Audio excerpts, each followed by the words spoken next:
Welcome, everybody, to another interview from the Rebel Crone. And today I have a special guest that I met a couple months ago at an Archaix.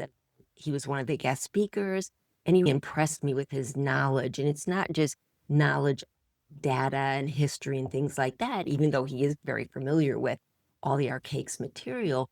What really impressed me was his grasp on life, on spirit, on cosmology, and all those beautiful things that really excite me about having this sojourn on this planet, being a human, a divine spirit incarnate in this human body. So we're going to go into that today and maybe reframe for some of you the events that are going on right now and how we can stay in our power, how we can stay grounded, and maybe a different perspective that can help you through these challenging times that we're facing.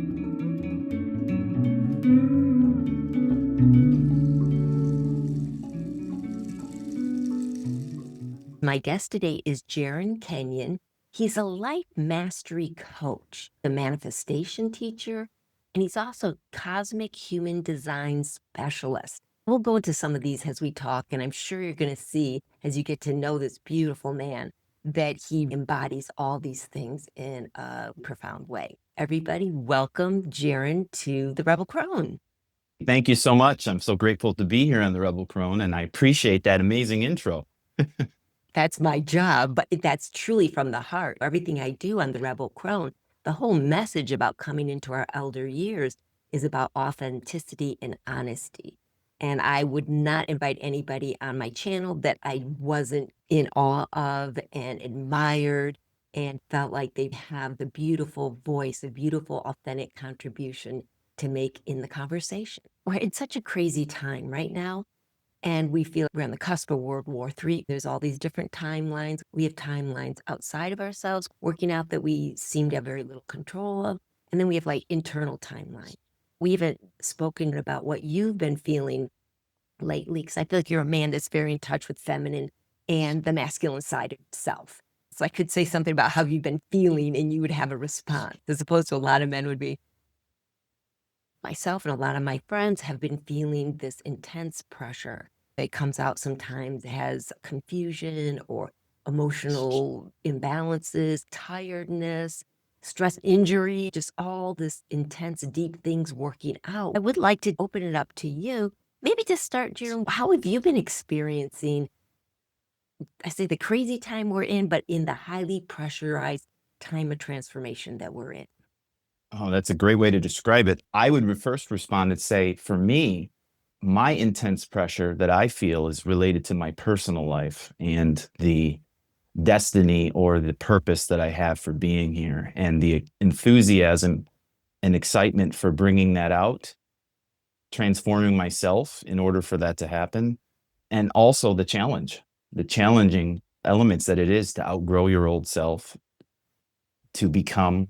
So many of us are looking for things to come to us when it's really before we can react to it, as opposed to becoming. And as you become who you wish to be, and as you become who you want, you will then attract those things to you, and then you can respond accordingly and enjoy the playground you've opened up for yourself, or the schooling that you've opened up for yourself. I think that your world is your creation or your manifestation, but the world is our teacher and our playground. The world, the collective world. So my major focus at first is to encourage people to focus on their personal life and what they do have influence over, and a little less of what's going on out there. But I also, like you mentioned earlier, very much paying attention and observing true history and looking at the patterns, and then looking into the current view of what's going on with everything out there. And I'm not going to pretend that I'm not sometimes influenced by it. Sometimes I feel that empathy, or I feel that curiosity, or almost the blessing for those out there that are overly lost in it, or controlled by it, in fear by it. And so the biggest message for me is to get into your personal life and to be in the field of your personal reality a little more than we're in the field of the collective reality. I totally agree. And I think that is spot on. And you can say that in so many different words. And people over the course of history have said that in many different ways. but it really starts within each person. And I think that's where the rules of your game that you have to play by are created by this personal relationship. There's general rules of the world that are almost like the paradigm that we're living out on this planet. But within that, there's all these little mini games going on according to each individual. And that's the empowering thing. That's your life mastery coach stuff, right? And manifestation Right. teacher is because it starts within. And let's be honest, though, I can have this very wise perspective and I can take the observer position of what's going on in the world. Still, things get under my skin. There's not something wrong with you if you have a reaction like that. It's what you do with it. Would you say that would be accurate? Is what are you Uh, going to do with that feelings and those thoughts? Oh, yeah, absolutely. I feel that you mentioned a few keywords, but one of them is being the observer. We can't observe things without giving our energy and become entangled by it, or let's say, let it affect us internally. We can be the observer. And this is what I do. I look around, I want to see things, but I feel into myself of where my current state is. And if I'm not capable of really being an observer and I'm going to get sparked into fear or anger or doubt, then maybe I'm not at that moment prepared to look at these things. And there'll be a better moment where I'm in the state to be able to be the observer.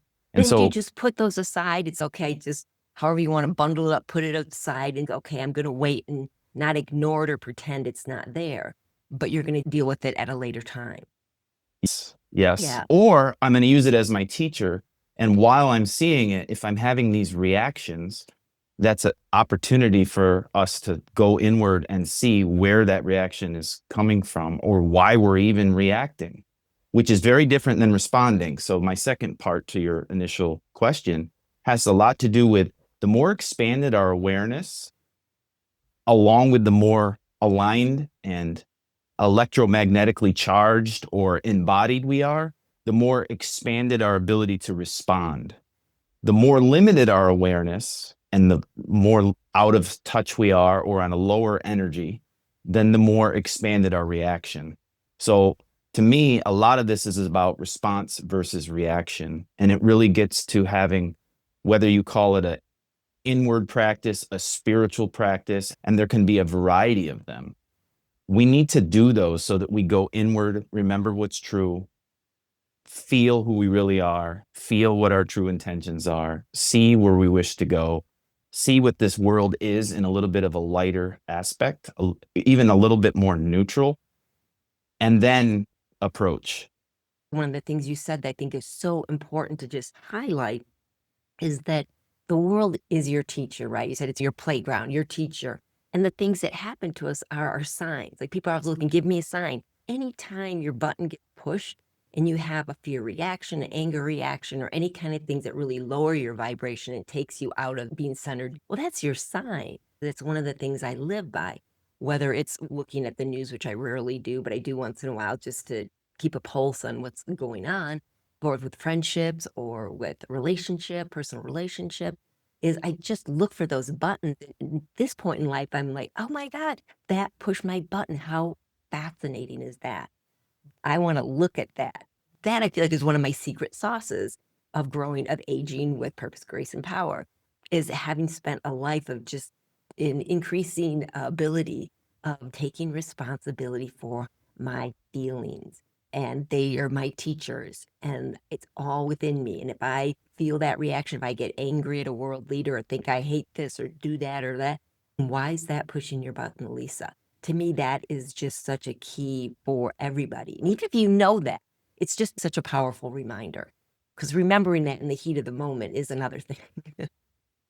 Oh, absolutely. The world is our teacher and our playground in the element of duality.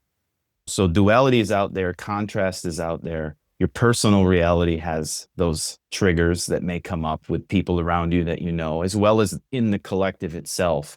And yeah, absolutely, it's noticing where you're being triggered and why, and then taking personal accountability.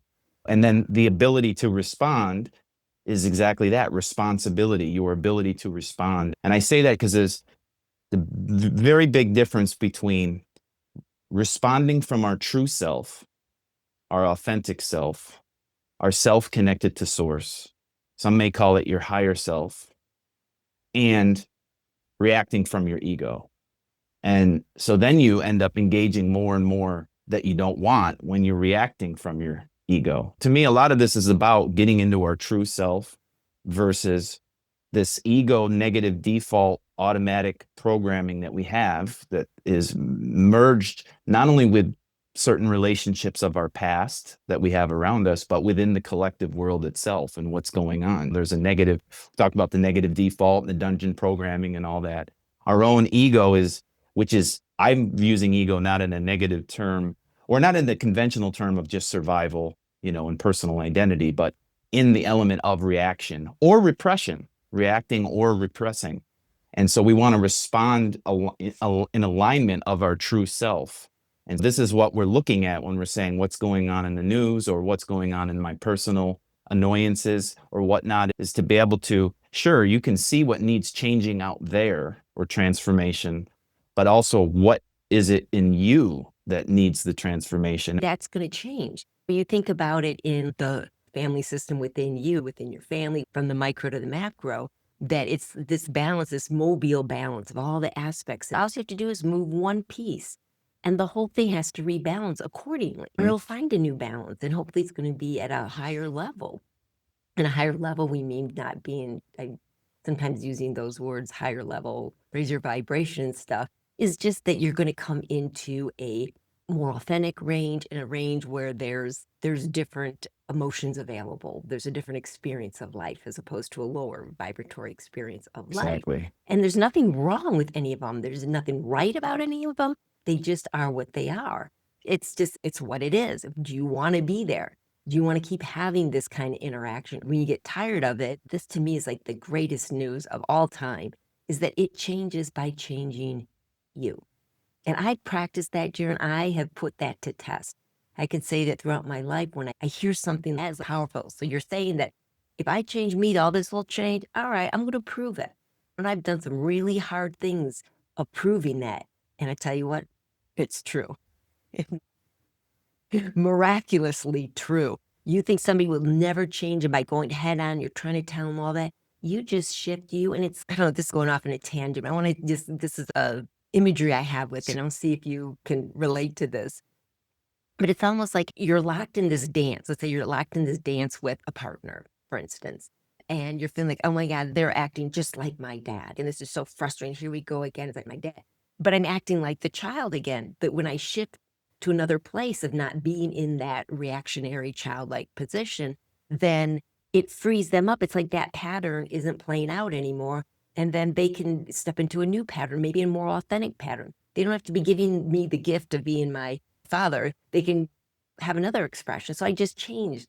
Does that make sense what I'm saying? Oh, yeah. It's like the cosmic drama and the personal drama. I rewrite the script and then people can play different roles in my life. Absolutely. It's the divine mirror. Absolutely. And when we shift, we watch our mirror shift. And we don't have control over the outside, but we can control who we're being, what we're expecting, how we're behaving. And oftentimes, for sure, we'll see that mirror change. I think that in personal relationships, there's a lot of that potential. In the collective world is where people get, I think, a little more lost in and feed the duality, because that is not something that you have, quote, control over. And I think if anything, sometimes I simplify it and say, hey, all that stuff is just showing us not what to do. This is the opposite of how we want to act. This is the opposite of how we want to behave. This is the opposite of how we would treat people or the world itself. So now that I see that, how can I live the world I want to see? And as I believe in the world I want to see, I'll be surrounded by those that resonate with that. And that collective world will still go along as it is, but you're more focused and into your own world and using it as your teacher rather than trying to fight it or save it. This is how you change things, because then less and less people are going to be involved in that drama because they're being gravitationally pulled into a very different one that you're experiencing and you're exuding. I look at the craziness going on in the world and I think, oh, how perfect. It's like the perfect reflection of the state of consciousness that humanity has been. Not humanity right now, it has been. And maybe you can expand on that, Jarin. But for me, it's just this is how we were, and this is the catching up in the timeline, what we're experiencing, but we're setting the stage for our tomorrow.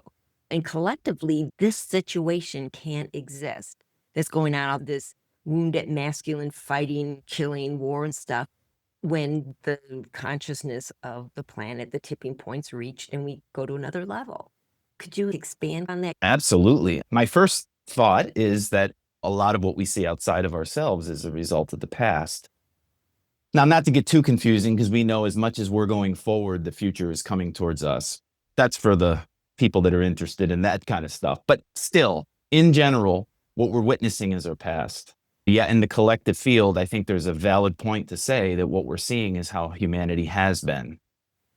And yet there's also this programming in the field for our growth that's going to make it be the way it is for those that are adhered to it. For those that are not, we can learn from it and we can recognize this is just where we were and now we know better and this is where we're going to go and the future will come from our present actions. I agree with that. It's just a little tip that just helps me when I look at things as opposed to getting into this judgmental energy of what's wrong with the world, because we can look and it's very devastating to compare what could be to what we have.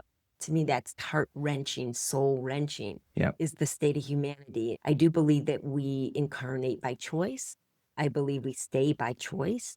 And I believe we come at a very specific time in history and experience in the timeline of humanity's evolution, this whole gift that's been created of human beings on planet Earth.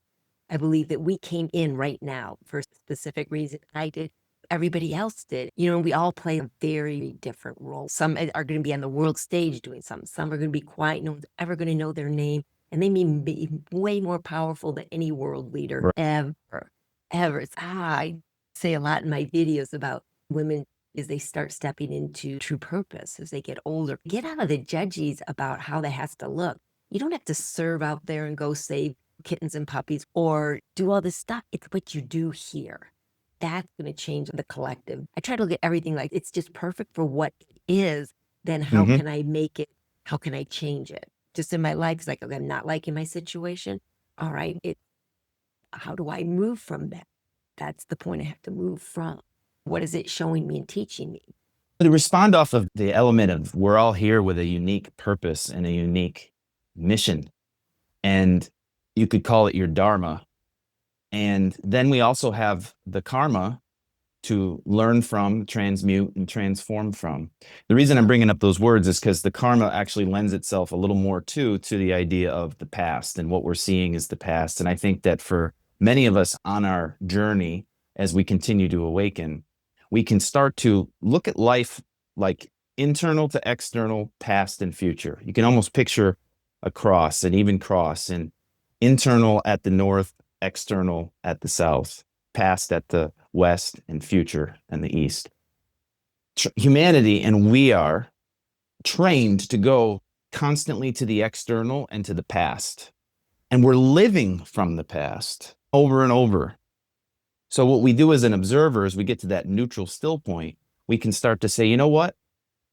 My responsibility isn't just what's out there. Let me go inside and let me go to my future, my real purpose for being, my real desires from the heart I have, my intentions, and let me go from internal to the future and feel that vision, feel that feeling, feel that reality. And it will help us a lot because our autopilot is wanting to go outside and into the past. And the past is a great teacher. We want to learn from the past, but we don't want to live in it. Each day is a new day. Excuse me. That was profound. Like the dungeon programming and mentioning before, for those of you that may not be familiar with Archaix, work with Jason Bashir's dungeon programming would be the collective ruts or personal ruts, but there's an overall design and patterning that wants to keep us in ruts as opposed to expanding out into the freedom of open, smooth land where we can go any direction we want and manifest and create and enjoy heaven right here on earth being expressed. There's programming, there's design behind the ruts. Now, whether if you want to say it's specific consciousness is doing it, or it's just the rules of the game, that's how it goes. It really doesn't matter. as long as we know what the rules are. Both. Yeah, both, exactly. But we've been kept from, or we haven't been able to see yet what our potential is as far as creating beings.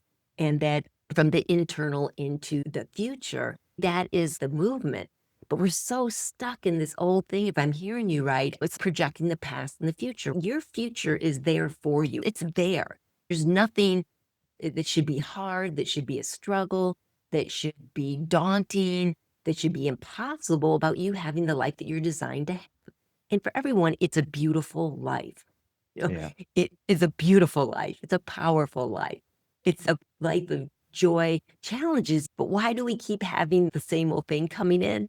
It certainly is not dragging the baggage from the past into the future by keeping it outside you, all this stuff, being a victim of anything that totally circumnavigates the blessings coming to you. I'm willing to bet, Jaron, that is probably one of the bigger nuggets or boulders that you have to move when you're personally coaching people. Oh, yeah. Absolutely. First is the acceptance of who we really are, and then what our programming is. And then it's what our personal reality is, along with what's going on out there in the collective. And there's this certain acceptance of what we can control and what we can't control. And then it's, the actual, this like remembering, discovering, embracing of what your true innate gifts are, why you're here, what you're here to give, what your gifts are, what makes you uniquely you. We're trained to want to fit in, right? They want you to fit into the system when it's actually the opposite. An exodus or ascension or your graduation or however we want to call it is about you being unique. You're undivided from the whole. You've been given infinite potential within a specific code, a specific pattern, a And the specific code and the pattern you imprint. would say is your humanity, is your personality.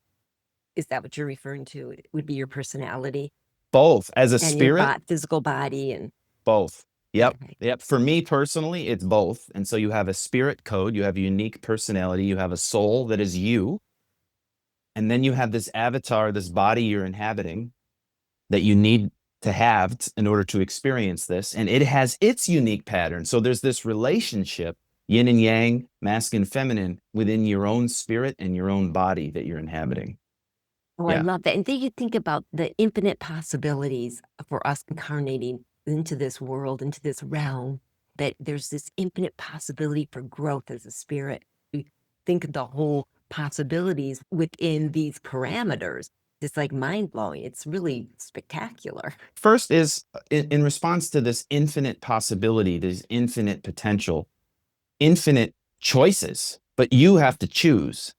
And what for me, I work with myself and with other people is so often we're making that initial choice from the limited way the limited perspective we have of ourselves or the limited view we have of this world, which the conditioning world and its fear and danger is causing more people to doubt the world even more. So we want to make a choice from a higher authority within us, from a higher authentic self that has a higher faith, belief, confidence in ourself, and a higher faith, belief, confidence in nature or the world itself, and to choose from there.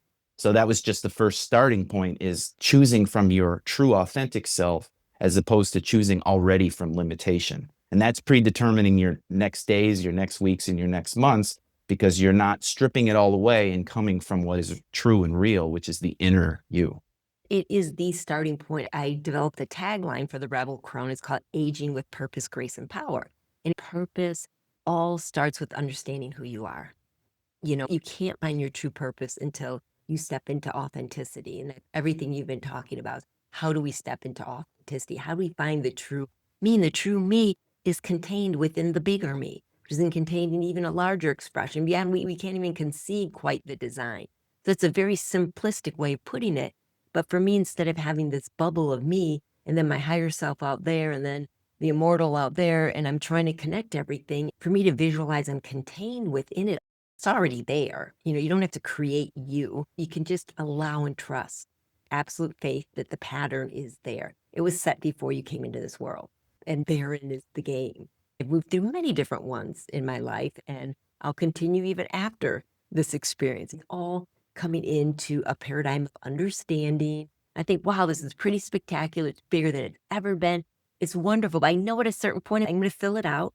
I'll hit the outer edges of it, and then I will initiate into an even bigger one, an even bigger paradigm. Job is filling out our understanding, and then a bigger understanding is going to come in a bigger one. And that's part of the journey. Who I can view myself and my potentials right now, I think, wow, I think it's so huge. But I'm telling you what, I'll fill that out and then I'll get to another place. I'm like, oh, wow, that was the tip of the iceberg. I think that's like the good news and exciting news. Those really riding this wave, we are like the phoenix many times in our life. So we are constantly outgrowing our old self. We are constantly humble enough to let go of our old belief structures and allow new ones in. We're working on becoming more objective versus subjective while we live our unique subjective life. And I feel that it sums it up with let there be light, not with let there be light just in the sense of creation, but think of what it says. It's let there be. You're letting it out of you as opposed to getting it. So wherever you're wanting to go achieve, experience, give, manifest, you're not going to get it. That's your mind telling you that. And that will lead to loops and challenges. You're letting it out of you. It's like unleashing. What is the next version of me? Where do I wish to go? What do I have to give? And you're becoming it and letting it out of you. I almost think of life as a menu, right? You have an infinite menu. When you go to eat, you choose the restaurant. If you're going out to eat, you choose the restaurant you want. Then you have the menu and you're choosing what you want on the menu. And then, for some of us, ideally, if you get your food and you're unhappy, you send it back to get it right. So you're being very specific on what it is you want to eat. So when we think about that, of what we're letting out of us, we can only focus on one thing at a time. We truly can, in the sense of intention. So we're focusing on one thing, whatever that is. You got to be specific to you, and whatever that goal, that dream, that achievement is, you got to, we want to feel like I'm exuding it, I'm becoming it. And I not only believe it's going to happen, I have confidence that it already exists. I'm just aligning myself to receive it. So I'm saying yes to whatever that is. Now, not to go into too much manifestation talk, but we have to choose specifics. When I'm talking about daily practices, for me, the biggest tool is journaling and writing. And there's so many reasons why. But what you're doing is you're picking, like a menu, choice of a food, you're picking something that you're going to give energy to, you're going to give light to, you're going to give water to, you're going to give feeling to, you're going to give commitment and belief, and then action towards, and move in the direction towards that thing. And journaling can help us get specific on what our intentions are, as well as what we want to overcome. Then lastly, the element, because you brought a couple things there with the shadow, is the other thing is I think we fight or flight it. And that's not the answer. We don't want to fight it. We don't want to flight it. It's about embracing it. So we're embracing the outdated patterns. We're accepting it, but now we're transforming it. So we have to look at where the shadows are in our life, inside of ourselves or what's going on in the world around us, to actually see it for what it is and be able to meet it, and to meet it with new energy and new feelings and new intent and new becoming. And that's the way out to make our challenges our gifts, because all the negative is actually quantum potential for a spiraling up of growth. Yeah, it's this locked in energy. And we're so afraid of thinking that anger and resentment or darker energies, and we have to avoid them.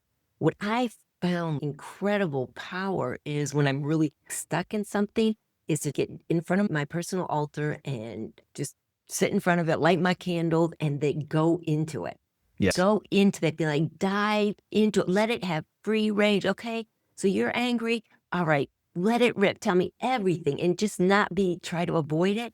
Just let it fully experience the whole thing, and it blows and it leads you down a trail. And it's not what you think you're angry about, what's really going on. If you really entertain that shadow by letting it talk to you, Mhm. what I found, you get to something very surprising, typically. It's, oh, that's what that's all about. It's just, and I'm not even going to give a definition because it could be so many different things, but you'll find there is a sweetheart message in it that you didn't know to hear, you didn't hear, you stuffed down, you whatever, you avoid it, and it just got stronger and more distorted. It's trying to get your attention, Well, yeah, you're you know? facing it and you're accepting what has been. You're accepting how it is, but it doesn't mean you're accepting that's where you want to go forward with. It's just accepting how it is. It's accepting how it's been. It's seeing it for what it is and it's bracing all aspects of ourselves. And we're stripping that away, but we have to face it. We have to see Right, it. we We can't have to we keep talk to it. reacting to it. So you're into Yeah. reaction and response once again, right? What you're talking about. That's the real thing is that you can't face it by reacting to it. You're just No. gonna get it more upset. It's gonna dig in deeper. But And the denying is a reaction too. and that's a Yeah. reaction. Exactly. Exactly. You're saying the response is stopping and looking at it and just saying, all right, for me, it's okay. So what do you have to tell me? Let's talk about it. And then when I can get down to that core, there's some wounding. And that wounding is based in a false fear. I can embrace that. And a lot of times it's some wounded child part. At whatever ages of our development, we get stuck, emotionally stuck. Then I can embrace it and I can love it. This is true alchemy. Yeah. Yeah. And you brought up fear, and that's to me, there's two biggest ones, and that's one of them. And the other one is guilt. Mm. Blame is a real thing. Think about it. With your friend, you could mean each person's, okay, you know what? I could have done this differently. I didn't mean what I said. Forgive. Let's move on. I've learned from it, whatever it may be. But guilt is not. But we're conditioned into that guilt is this eternal thing. And so we feel guilty. We feel shame. We feel blame. And these are the things to heal within us, the wounded child. My Talk to the God. wounded child. Generally, the listeners are so interested in the true historical context of where we are right now. We have to look at certain organized religions nowadays. What is one of the foundations? Is original sin. You know, if you didn't accept it, you get burned at the stake, you get dismembered, horrible torture. It was through terror that we were forced into believing that there's something wrong with us. And that to me is the biggest lie of all time. It's the foundation of all lies. Yes. Yeah, that there's something innately wrong with you, with me. Yeah, it's personally how I feel. The guilt, the guilty leads to blame, shame, and regret of your past. But then in the future, think about this cross again. In the future, you have fear, doubt, worry. You're worrying, you're in doubt, you're in fear of the future, and you're feeling guilty from the past. Of course, they intertwine, but these are the things to really work within ourselves is where am I feeling guilt? Because I'm ready to transform that because inevitably I'm innocent. We are born that way. And society tells us the opposite. And we're told our body is the problem and also, and it's not, it's beautiful. We're meant to love our body, but also that we are not our body. We are a spirit inhabiting the body. We have mental, we have emotional, we have physical, we have all these things that in our little instrument or our vehicle that we're driving around here, but inevitably we're not that. We're the spirit within having the human experience and also loving and embracing our bodies and inevitably even loving and embracing these core wounds that we have that are the great potential for us to now transform and then use it with empathy and wisdom to support others because you went through it also now so that you can reveal your gift and share with others and have wisdom for others, including being able to tell stories because stories is the real teacher. Many people learn through stories and they learn through your personal experience. So think of all those challenging experiences you have that are now tools to be able to help another person. Those challenges that we overcome, they are our gifts to give back. My gifts are the personal battles I fought and won within me. And I have ways that I did that. And it's like my magic. This is my tools. This is my gift. I have my wisdom. It's my wisdom. And as wisdom keepers, as we get older, our wisdom is based on our life experiences, our stories. There's so much power in sharing those. I just wanted to highlight for everybody, one of the things that Jarin does is cosmic human design. And we're going to do this in another talk, another day, but I just want to wet the field here with some excitement about that. It was very profound when Jarin did a reading for me because it was unlocking the design. It's like there's a code of, at least there's a program code of how I am wired to experience life, all these other aspects of it with my physical body, with my emotional realm, with my mental realm, and with my spiritual realm. Yeah, it's a supportive manual to the self and a compass towards where you wish to go. And it's based on coding. And just there's coding in the field, and many of us in this arena are watching and witnessing that, there is coding in your body, in your avatar. And so you have a personality coding, and then you have an avatar coding, a design coding, or you could call it conscious, and then what is subconscious. And so that's what we're looking at is the unique makeup of what is masculine and feminine. So for those that have heard of the I Ching, that has the 64 archetypes and the yin yang and these different cosmic principles, these character traits, on the circle, the wheel, you get to see which ones of yours and how they're located and what it means. But in terms of masculine, in other words, the destiny to unfold, what I'm here to bring out, what I can't turn off, that I'm here to deliver these gifts. And then what is feminine? In other words, wisdom of choice. What am I here to receive with? And what am I here to allow help with? And what am I here to let go of? So in the feminine, we have these elements to where many of us are allowing things in that are not healthy for us or no longer in alignment with who we are Healthy for now. your design, but it may Hmm. be this is where we can't judge others because people are coded very differently on how they're Yes. going to experience, how they're supposed to be. And then there's the wounding and the distortions, all on that. But we're working our way through it, remembering, bringing it all back into membership, to wholeness. One of the things very early on in my life, I remember feeling like I'm in a body and it's a vehicle. I'm in this vehicle, and how the hell do I drive it? And it feels like it's been a life of figuring out when to put the brakes on, when to accelerate, when to turn, when not to turn. Exactly the analogy, right? That you're the driver and you have a car, and you have a unique patterning or coding to both. You have a unique destiny with both intertwined. And so nobody, what you said earlier too, nobody is the same. Everyone is unique. There are more combinations than there are people in this realm. And you get to see what's uniquely you and how you interface with the field, how the field sees you authentically, and then certain strategy mechanics that help you along the way that is uniquely you that might not be the same way someone else functions You in just life. said how the field sees you. Let's go Hmm. dive into that because that's something we don't hear. You don't hear that, how the field sees you. And I've got some thoughts on that, but I want to hear you expand on that a little bit more. First is this word authenticity. So I'm going back to that first. That's also what cosmic human design is for. It's a tool for you to be your authentic self. And so, in the terms of when you're being your authentic self and living it, is when you charge your dharma. You create your positives in your life, you create your destiny, you create your transformation. And also, the field, so we're saying the construct, the realm itself that's here to help build the reality you want to build, source within, of course, but then as it's being built, seeing you as you truly are, and then you functioning in the way your unique almost song is designed to function. Or you could think about it as if all the world's an orchestra, this is my instrument, and this is when I'm playing in harmony with my instrument. And the And so key it's there, though, is relationship. One of the gifts I think everybody is in a certain way, whether you're conscious of it or not, is reflecting back the field to people. This is where we come in authenticity and honesty to people. And as a woman, we're trained as little girls is to be peacemakers, be good, be nice, be all these things. So for women in particular, it's more challenging to speak truth to another, but to do it with love and kindness and graciousness. I see me through your eyes.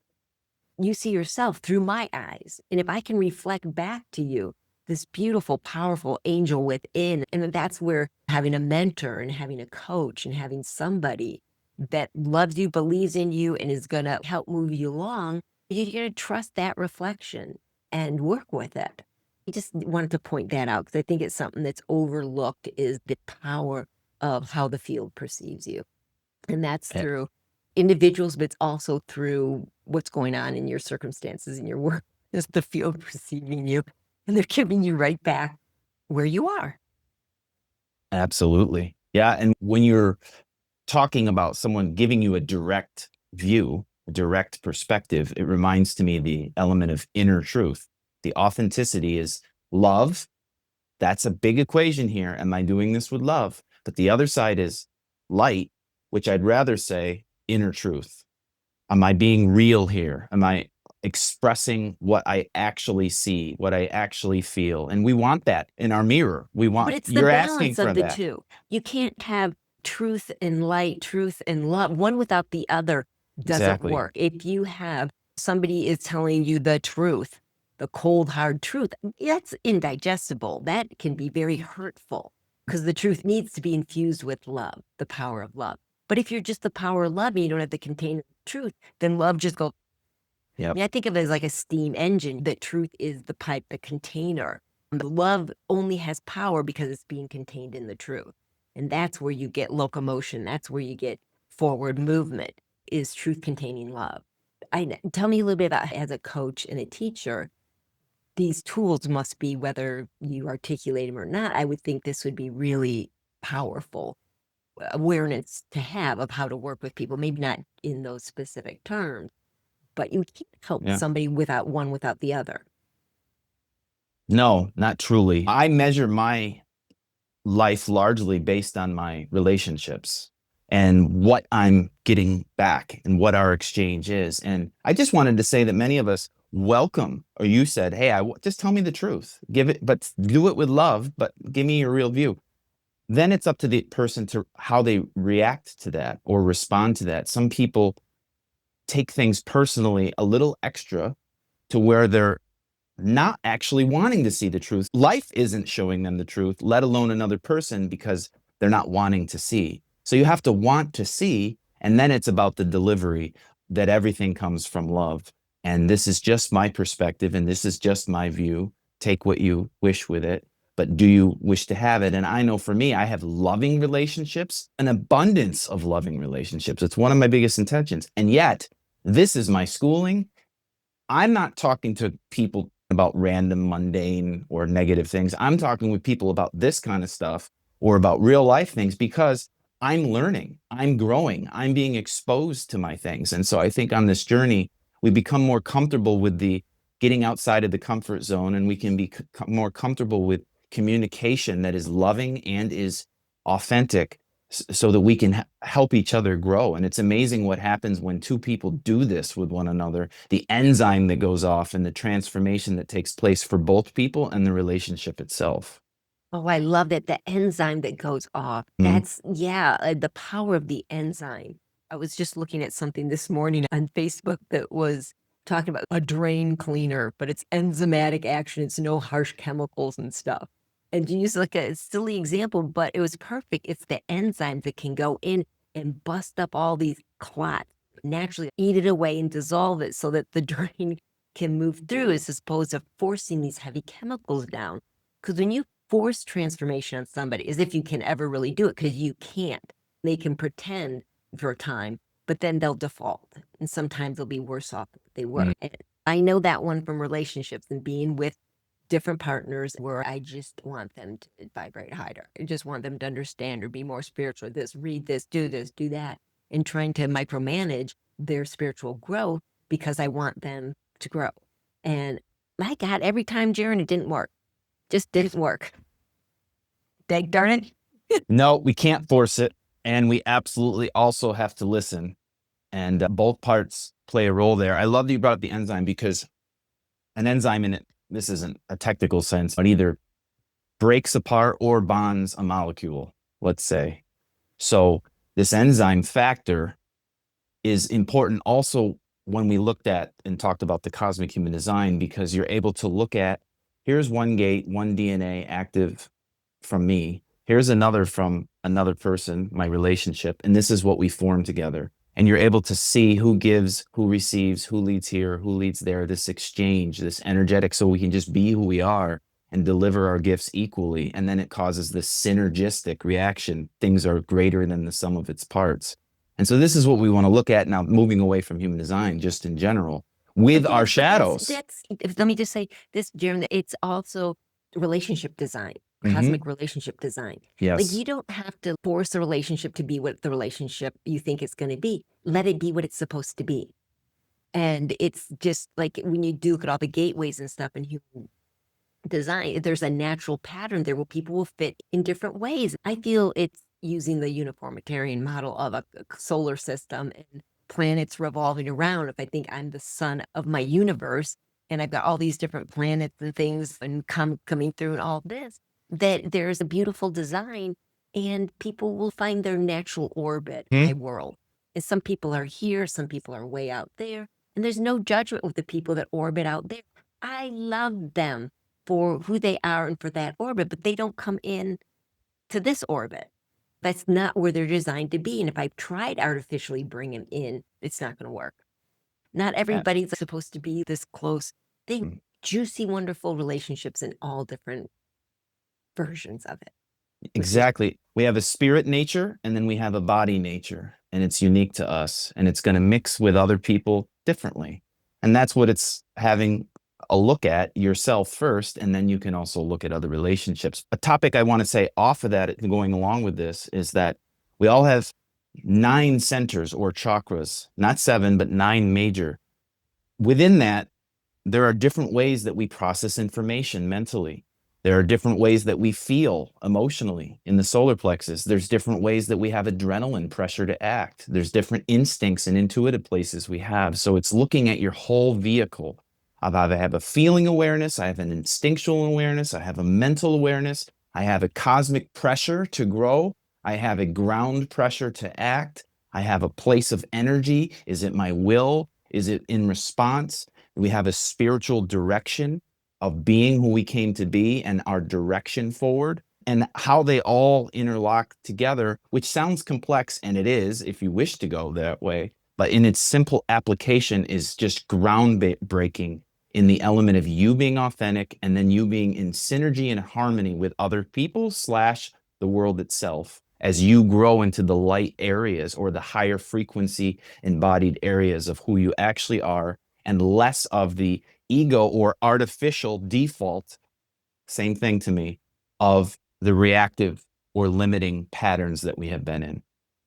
Jaron, one of the things I really appreciate about you is this deep understanding of working with people and working with people in layers. When Jaron did my cosmic human design, I say it was so profound, but he was like, okay, this is session 1, and this is what we're going to cover. And he kept it down to stage 1 or phase 1 of showing me my design. And I tell you what, at the end, when he naturally stops, good, this was a good starting point because I've reached capacity. And now I'm going to keep studying it, keep looking at it, keep reflecting on this basic design. And I'd say in another few weeks, a month maybe, I'm going to be ready to do another session with him. I will be honest to that first to say, yeah, I probably nudged 20% further with you due to the unique circumstance than I normally would. So yeah, it was the right time to stop. But I wanted to say this altruistically. I'm here because of who you are as a person and because of the mission we have as a tribe. These talks of design and readings and things are what I do, and it's profound, and I'm here for that. But my intention and my agenda is to be here with you all and grow together. And I think that besides this revelation of which is so important, and I'm studying and learning like crazy and deprogramming and relearning of how this realm works, my spirit and my body and all these things we're speaking to. How do I work? What's the manual to myself? Not only is there coding out there, there's coding in here. And I came here to master this avatar, to be in alignment with this avatar, and to use it to bring about my spiritual dharmic mission, my unique soul. And this is what we're discussing and what we're getting at in the topic that we have here.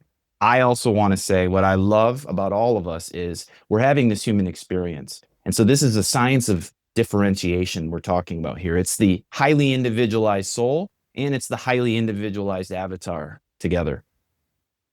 What I also am passionate about is, besides these intellectual things, because these things can become intellectual, we got to give it time with all this processing. You learn some, you feel it out. You learn some, you feel it out. You don't need to overstress and do it all in a day. Having said that, is just pure consciousness and vibration, because your consciousness of your spirit and the vibration of your avatar are determining where you're going in the coordinates.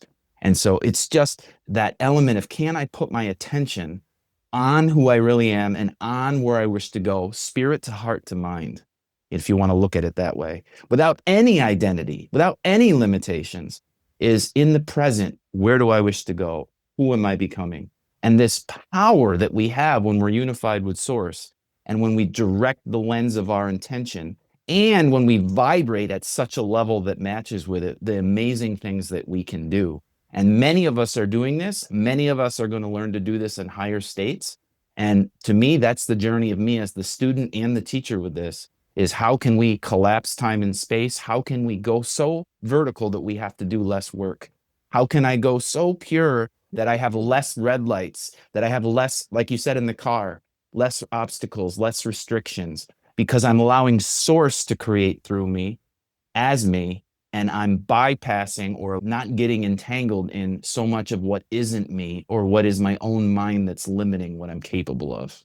Oh my God, that feels like that's the starting point for the real game. I feel like that's the starting point for the true potential of humanity to actually flourish, to evolve. Right now, we're just trying to get into the game, but that is a game in and of itself, right? With all the programming, with all the obstacles from understanding what our design is, our unique design, each individual. But it's when we get to that place, when we get to that place where the field is cleared, all the blocks have been broken away, which is what we're doing in this conversation and what we've been doing in our lifetimes, is just chipping away at that so consciousness can, the light can shine out. I visualize the subterranean of humanity, this beautiful bright light. We've had these crusted layers on top of it that have been chipped away. We're chipping away at that. And the more we do that, the more the reality of the light can shine of human potential. And once that is done, then it's, oh my God, then that's a really fun game. I want to be around for that game. I want to come back and incarnate when it's like Star Trek. The whole premise there is that humanity evolved to a place where everybody's fed and the woes of humanity have been solved. There's no more war, there's no more problems on Earth. And so people can now work in a higher range and they can move out and explore the cosmos from a steady, beautiful, grounded place. Whether you believe if it's actual planets, if it's inner dimensions, whatever, it doesn't really matter. I think that it was just a beautiful example that touched my heart, touched millions of people's imagination. Is like, what if we did get to a place where there's peace on Earth? What could we explore? Where could we go? What is our potential? To me, that clearly excites me. Yeah, me too. We're in a game of limitation. To me, I look at this life, hey, I'm in a game. It's all my attitude. It's all in how I perceive things. It's all in what I'm willing to become, what I'm willing to learn, what I'm willing to unleash. But it's your body's limited. Things are limited all around us. And I think that sometimes we need to recognize our magic needs a container, just like water needs to go inside of a container. The biggest one, first and foremost, in my personal view, is time. Am I carving out time to exercise my magic? Am I carving out time to feel where I wish to go? Because the feeling is the power. Am I carving out time to look inward at myself? Am I carving out time to face my shadows? And in order to do that, we have to have the focus and commitment to allow that time and to be able to shut off the law of distraction just once in a while. And I'm saying even just once a day, because law of distraction is preventing you from where you're going. We want to view all these other things, but overly it's a distraction. We want to see it as part of our life, but the biggest part of our life is self-discovery, self-remembrance, and self-embrace, and what we're here to experience. And we need some time to allow that magic to come out, which is all about personal practice. Yeah, time is literally creating a real space. Absolutely. It's a real space to have that happen.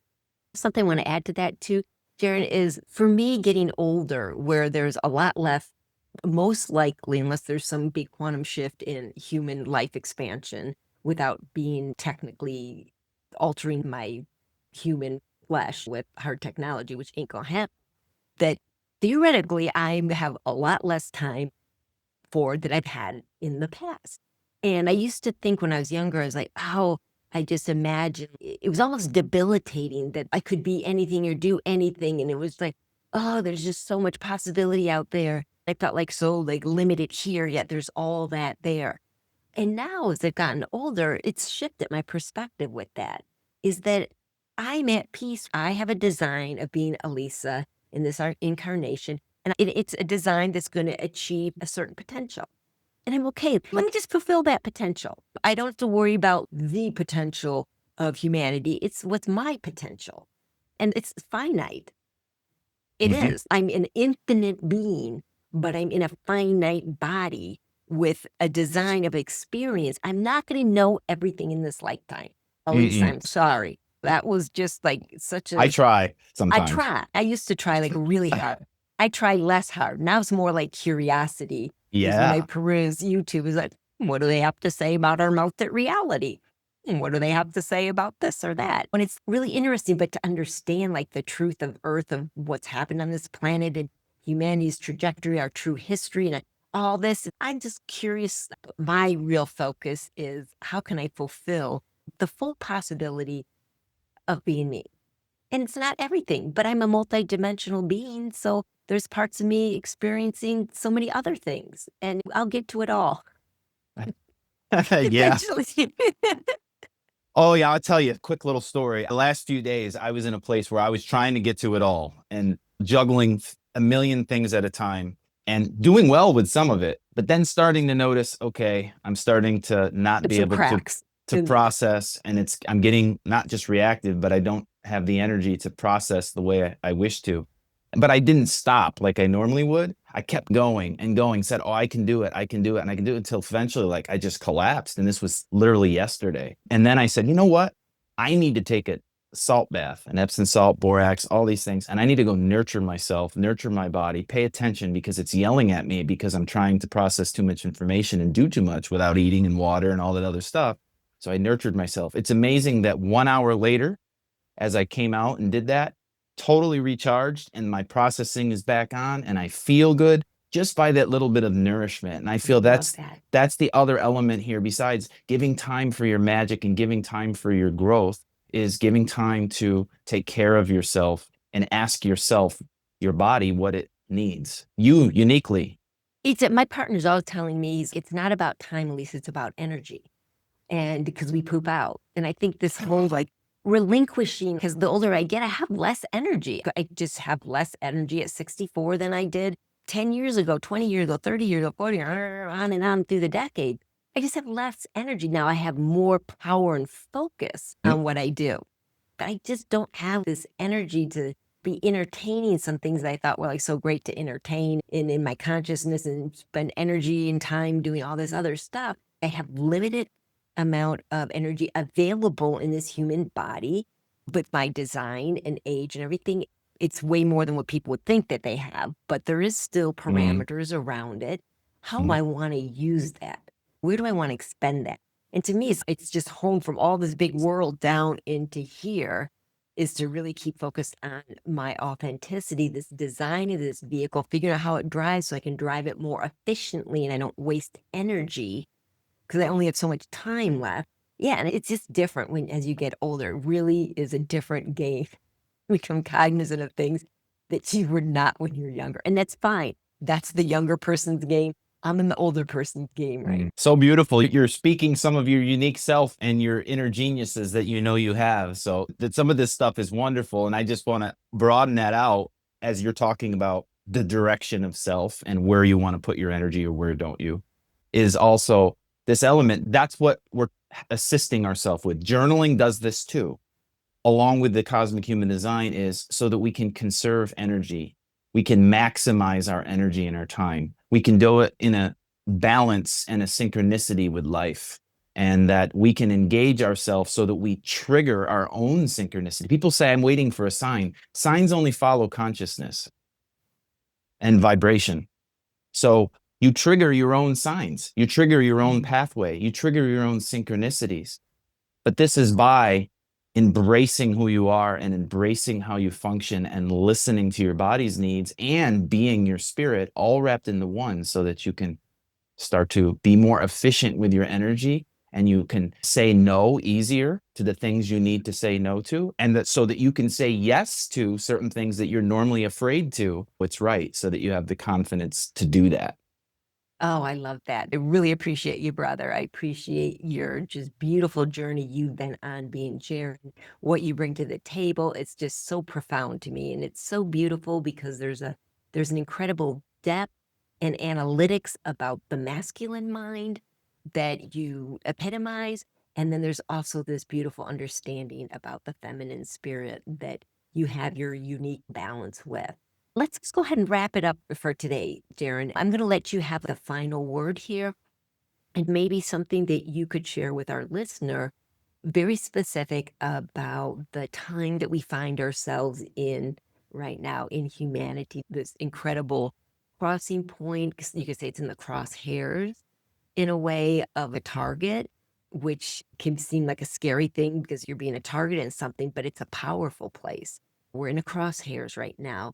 And can you just give a little upliftment to that, and maybe a couple wisdom drops of actionable things that people could choose? I know you've said this a lot throughout it, but if you could just kind of summarize a little gift for people right now in this crazy time. First of all, being modest and true and real, it is challenging. So I'm not going to come first from the perspective that it's easy. However, I want to have the attitude that it's becoming easier and the feeling that it's becoming easier. And for me to not see the world as, oh my God, it's collapsing, it's negative, it's hard. Okay, see it as you see it. But what is the world you want to see? And that this is the best time ever. I think it's amazing to be here at this time. It's like graduating from school. You're reaching your graduation, you're doing your dissertation, you're doing your essay, you're finishing your last test, but you have a journey in front of you while still here. And it's an amazing opportunity. And it's an amazing experience to really unravel what you may have been doing for many lifetimes or life sims. For this one, uniquely who you are, as you are, and your purest heart's intentions of service. And so the tips, practical magic comes from time and attention, where you have a daily practice, where you're putting attention on your intentions, write them down. Journaling is my biggest passion, along with sound, but writing them down. Feel that you're already that person that has become your ideal self, that is attracting as we view it. It's not really attraction, but attracting what you're seeking.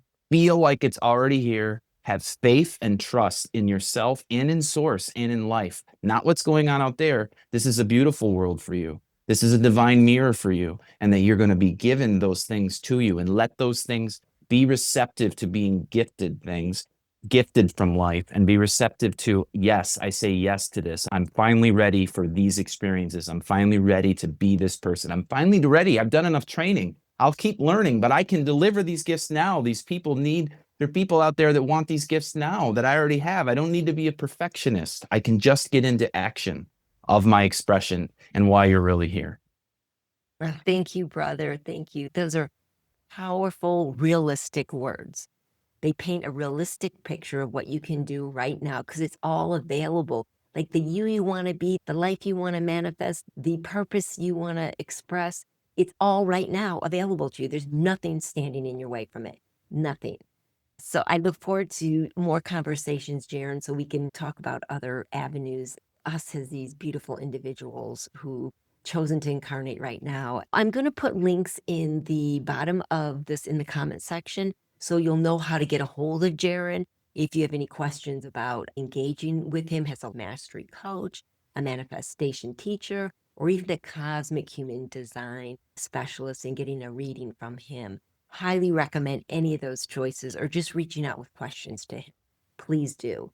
And as always, if you like this channel, please subscribe, please check that little box and leave us a comment. Because while it was fun and we did this for our own selfish reasons that we just wanted to talk and share and get to know each other better, the idea ultimately is that there's some wisdom and there's some love and truth that can spread out from us and into the world and touch your hearts and touch your minds. If you've got a comment, please leave it for us. We would be so delighted to hear from you. So thank you for this conversation, and Thank I you look so much. forward to having you back. And as always, my sign off is peace from within, because that's where it starts, that's where it ends, and that's what the whole journey is about. Until next time, thank you all.